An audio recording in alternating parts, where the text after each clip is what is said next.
Blast me to Kalmar's skull. It's time for the Mad Merlins Warhammer 40,000 Imperium Journey. Issue 66, Part 1, Lore and Build Guide. Hello everyone and welcome back to the Mad Merlins Warhammer 40,000 Imperium Journey. So we are rounding out delivery 17 and we have issue 66. Do not execute that order. It's the wrong franchise. But we have the final frame here of our Phobos Marines. So that's our frame there. Same frame as we had in 63. So not much different. So here we have the contents of our issue. So 5 miniatures, which are brand new Space Marine models. We learn about Chaos Knights, and we have some new rules for our Space Marines, which I have to correct myself. I thought it was last issue we had the final rules for Angels of Death. It's actually this issue. Last issue was different deployment rules. Oh, not last issue, issue 65, I think it was the last issue. 64, sorry, with the Necron Immortals. So I got myself wrong then. So correcting myself now, a little bit too late, but still.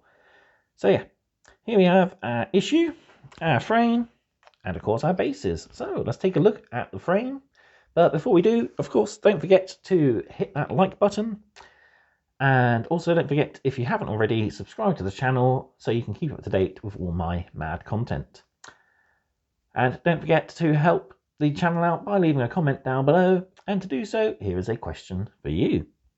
So my question is for you, is there any other game systems you would like me to see cover on the channel? There's quite a few I play, but I've been mainly focusing on the big two in my collection, which is Warhammer 40,000 and Star Wars Legion. But if there's anything you'd like me to cover, drop me a comment down below and I'll see what I can do. So, without further ado, let's get into issue 66. So, as usual, before we get into the magazine, here's our frame of miniatures. So we get two 40mm bases for the Suppressor and Eliminator. And like I said last issue, we haven't got our flying stands yet. They are coming in issue 71, but I've got plenty spare anyway. We also get three 32mm bases. These are just for the Infiltrators. And then we're into the good stuff. So the actual frame of miniatures itself. So frame B from the Shadow Spear box, or also known from the Combat Patrol. So we have our three Infiltrators here, here, and here. We got our Eliminator and then our Suppressor. So much like the command sprue, these are nicely positioned on the frame, so most stuff is easy to find. So we do have two choices of heads for our Eliminator. We got one with his hood up and one with his hood down. I've already built one with this, so I'm going to be building my second one with the hood up. But there we go. That's our frames. Looking really good. Like I said, it's the same as what we had in issue 63. So it's nothing majorly special, but still some awesome models once built. There we go. All right. Let's take a look then at issue 66's contents. So here we have issue 66 of Imperium. So our full contents of this issue is quite a chunky issue. So we have our Suppressors and Eliminators battle records. We learn about the Second Tyrannic War, Chaos Knights, two new characters on the Heroes of the Imperium, Tor Garadon and Darnath Lysander, which is actually wrong because it's the other way around. It's Darnath Lysander, then Tor Garadon.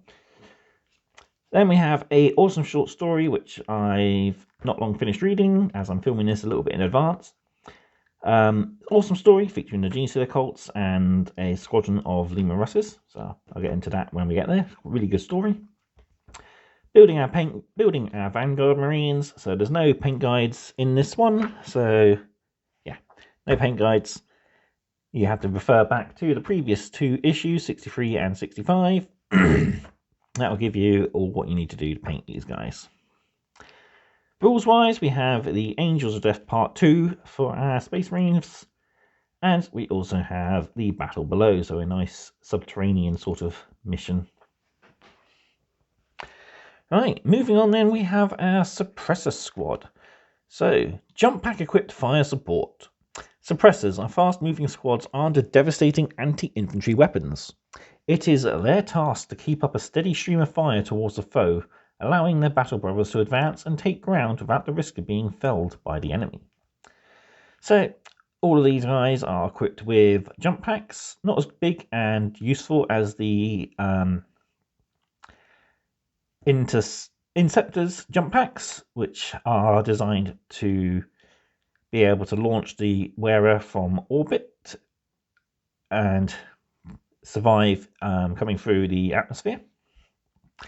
They each wield the Accelerator autocannon, already fairly feared anti-infantry guns within the Imperium. These ones are a lot more designed to be a lot more rapid firing and a bit more focused as well. So they wear Mark X Omnis pattern armor. So this is a combination of the lighter Mark X armor and also the Mark X Gravis armor.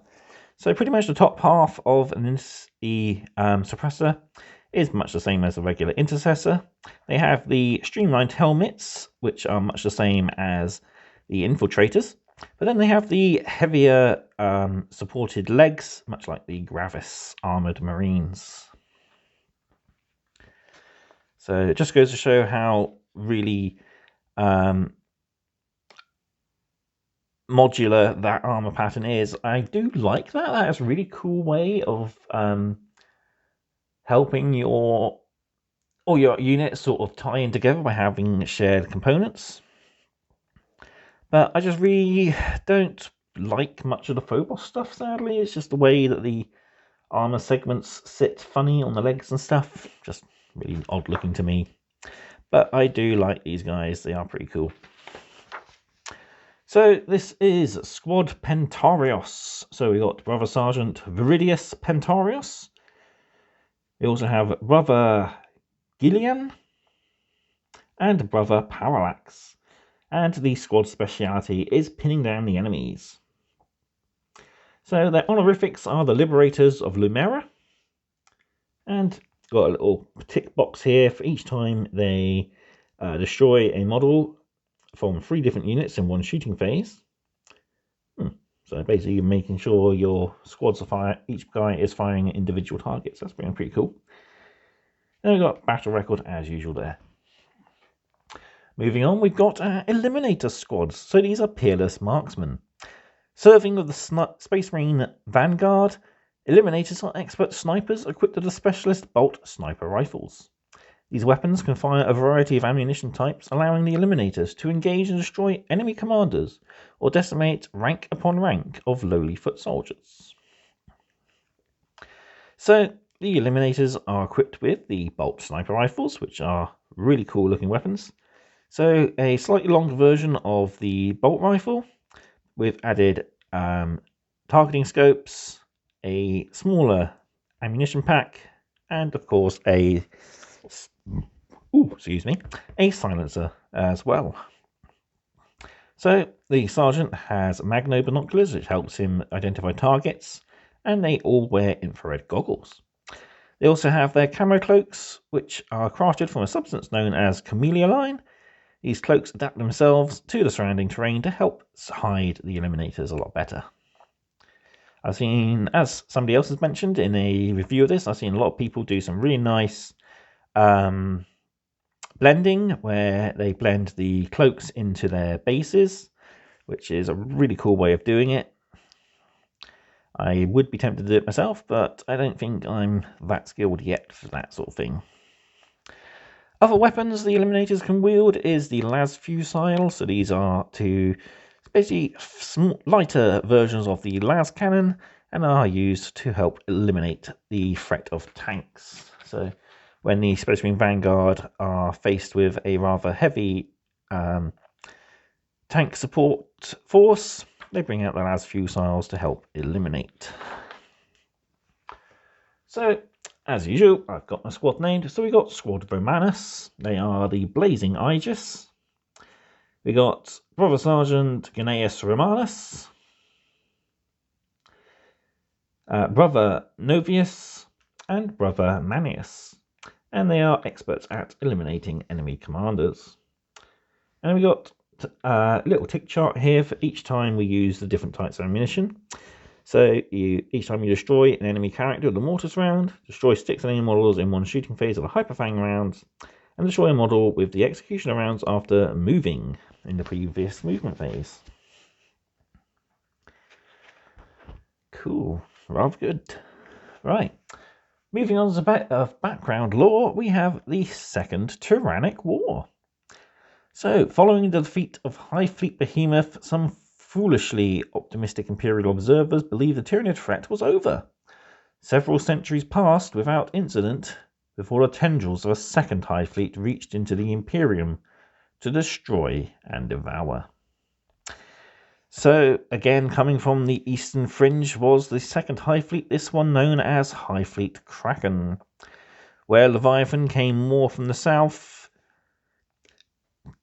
Kraken came more from the north and hit worlds such as Sofa, Obliterex, and Teleran, before hitting Icar 4, which was where the threat was halted. So, many Space Marine chapters were implemented to fight the forces. So the size of the Emperor and Lamenters, who were almost annihilated battling the said forces.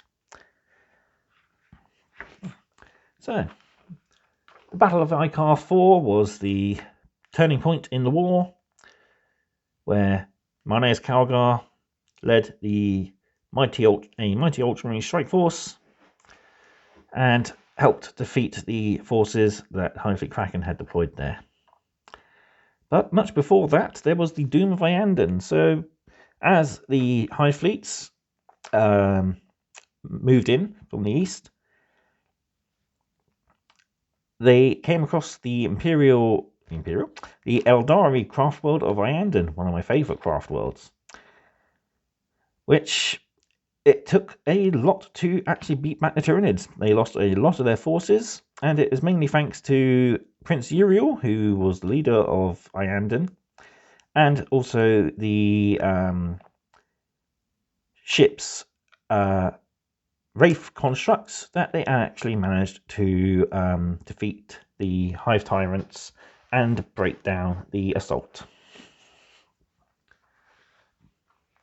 Alright, moving on then, we have a faction blurb all about the Chaos Knights. So, Chaos Knights tower over the battlefield, each a god of war wrought in iron. Piloted by nobles who have forsworn their allegiance to the Imperium, these monstrous bipedal engines of destruction are amongst the most fearsome and deadly creations in the entire galaxy. I think the tower will have something to say about that.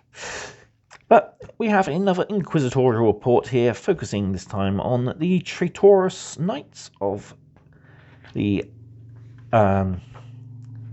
houses.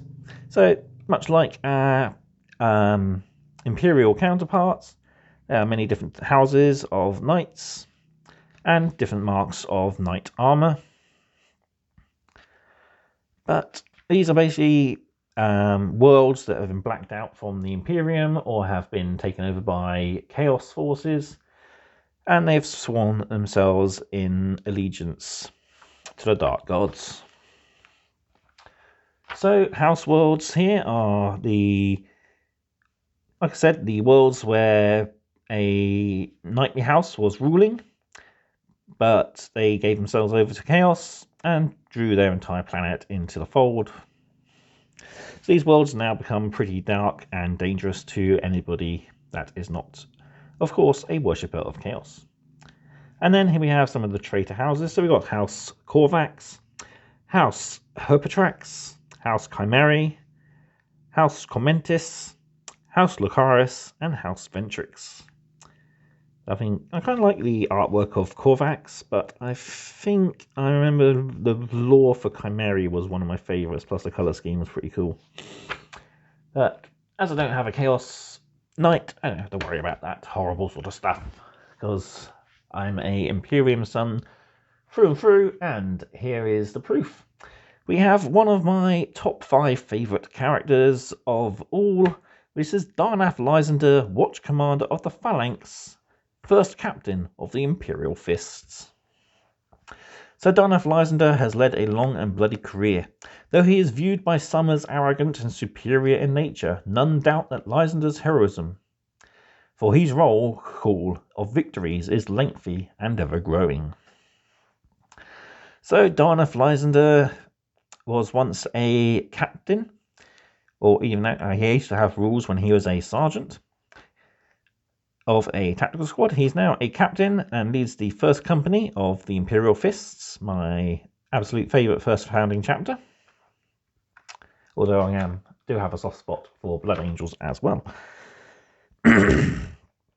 So as for most of the first company, he goes to battle in Terminator armour, has a Storm Shield and Thunderhammer as his signature war gear, and he is also known for utilising Vortex Grenades. So yeah, he was captured by the Iron Warriors when they ambushed his fleet, and although they tortured him, his resolve was unending, and he broke free of his bonds and basically battered his way through the Iron Warriors citadel, bare-fisted, taking down traitor after traitor, before stealing a shuttle and escaped. And after a lengthy session of interrogation by the chapter's librarians, apothecaries, and chaplains, he was deemed to be free of corruption and was restored as the first company's captain. So yeah, really cool character and a really lovely, imposing model. Would be one I would like to get hold of and paint one time. Would be nice if they do a nice updated one as well. Moving on then, we have Tor Garadon, captain of the third company of the Imperial Fists. So, Tor Garadon is the longest serving of the Imperial Fists battle company captains. He is an unstoppable warrior and a master of the battlefield who has been tested on 1,000 worlds and proven to be an unyielding bulwark against those who would oppose mankind. So, during his youth, he earned commendation after commendation, but despite his deeds, he never really sought promotion. It wasn't until his captain was slain that he was instituted as the third company's captain there. He had a love-hate relationship going on with Lysander. The two often didn't see eye to eye, but after several different fights, they eventually formed a good brotherly bond and are now best buds. And it's often the first and third companies will be fighting alongside each other. So his relic is the Hand of Defiance, a power fist dating back to the Great Crusades. Yeah, there he is, wielding his grav cannon there, his power fist there, and he wears a beautiful suit of Gravis armor, really imposing model. So finally we have our short story here, and this is the City of Death. Xenos cultists have risen up to throw off the shackles of imperial oppression. As mobs of hybrid alien monstrosities slaughter Redaxia's human defenders, a Lima Rust tank squadron rumbles through the streets towards the fighting. So a really cool short story, really gives you a nice sense of gritty fighting within inside the tank formations of the Imperial Guard. And we also have, of course, the enemy being the Genesier cults here. So it follows Anton Karas, who is a lieutenant in the Imperial Guard. He is leading 3 Lima Russes to outflank and find a enemy force and hopefully drive in a wedge of destruction upon their command structure. Sadly though, things don't go their way. They're stopped by a blockade in the road, and the lead tank is then destroyed thanks to a pack of explosives lobbed even into the opened top hatch by a brute of a Genestealer cultist. They have to find a new way through, and they find themselves face to face with a whole host of tanks. At first, they think, yay, more guys, more Imperial Guard, but then suddenly the tanks start shooting at them. Really cool, and not going to spoil much of the ending, but it is an explosive one. It's a really good story. And yeah, really shows a great way, it's very claustrophobic sort of story, but it shows a great tank versus tank battle, which you don't get so much in the 41st Millennium, but it's really cool when you do get them. So finally for this issue, we have our build guide, and it's rather simple. So just build our suppressor. There's no real difference for positioning the head, sadly, so best thing to do is cut the tab off and you can slightly repose the head. Then we got the eliminator here, so we got the hood up or hood down head. And then finally we've got our infiltrators. So again, there's not much you can do about the head positioning. They are keyed a specific way. So they sit only one way within the bowl of the neck joint there. So there's not a lot you can actually do about repositioning the heads unless you shave off and smooth out some of the underneath the helmet there. But either way, I think they all look good, fully built up as they are. Right.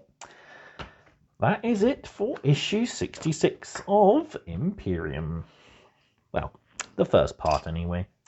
So, I'm off to build and paint these guys. Then we can bring them in and we can finally put to use the full Vanguard force that we have within this issue's next battle. And we of course have the new rules to cover, which are the second part of the Angels of Death rules. So from here on out, we've got some really cool rules for the Space Marines to use. But there we have it. All that's left for me to do is to say thank you all for watching. Of course, if you haven't already, give this video a like and don't forget to subscribe to the channel for more mad content. But I will see you next time. Goodbye.